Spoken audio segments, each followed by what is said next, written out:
مدتاں ہویاں تے لائٹ نہ آوے پر بل ہر مہینے آوے پل بھی لوکی سو نہیں سکدے تے مکھیاں مچھر ستاوے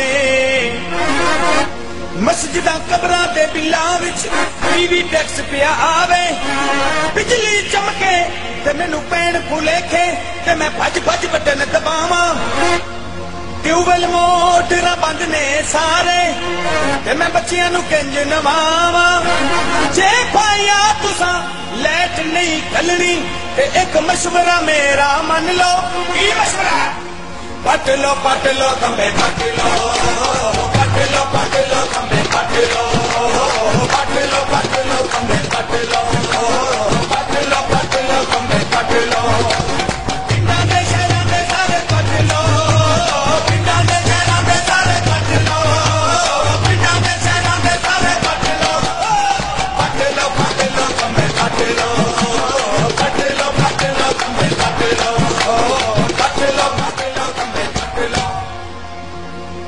سیاستداناں دیاں تاراں بھی پٹ لو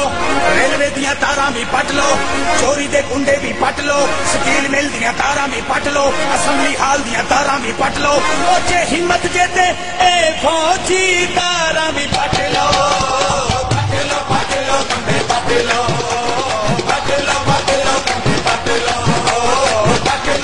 لو کمبے پٹ لو لاہور شہر تو جنگ چڑی تے فیصل آباد نو جاوے لاہور شہر تو جنگ چڑی تے فیصل آباد نو جاوے لاہور شہر تو جنگ چڑی تے فیصل آباد نو جاوے لاہور شہر تو جنگ چڑی تے فیصل آباد نو بھائیا فیصل آباد نو جاوے چاچا فیصل آباد نو جاوے ماما فیصل آباد نو جاوے لاہور شہر تو جنگ چڑی تے فیصل آباد نو جاوے او چندی کوئی نہ کے آیا کلدی لیٹ نہ آوے پٹ لو کمبے پٹ لو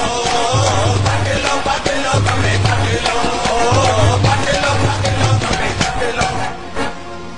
کام نو خط نہیں لکھیا چلو کوئی گل نہیں جنی ڈگریاں نال الیکشن جیت لیا چلو کوئی گل نہیں ریمن ڈیوس نو پیسے لے کے چھڈ دیتا چلو کوئی گل نہیں پٹرول سی این جی دیاں قیمتاں آسماناں تے پہنچا دتیاں چلو کوئی گل نہیں سارے قومی اداریاں نو کنگال کر دیتا چلو کوئی گل نہیں بنگلہ دیش تعلیم تو کے نکل گیا ہے ہن انہاں سکولاں دیاں میٹاں پٹ لو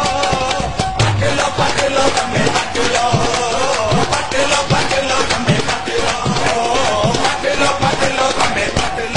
واقعہ ملازم تے فری یونٹ پہ بال دے گھراں وچ ہیٹراں تے انڈے پہ ابال دے خالی چلدے نے اے سی نہیں اے سنبھال دے بلاں تو ڈردے لوکی بتی نہیں بہال دے سانب رکھدے نے بل پورے سال دے انہاں ملازماں دے خرچے بھی سانو بھرنے پہ گئے پٹ لو کمبے پٹ لو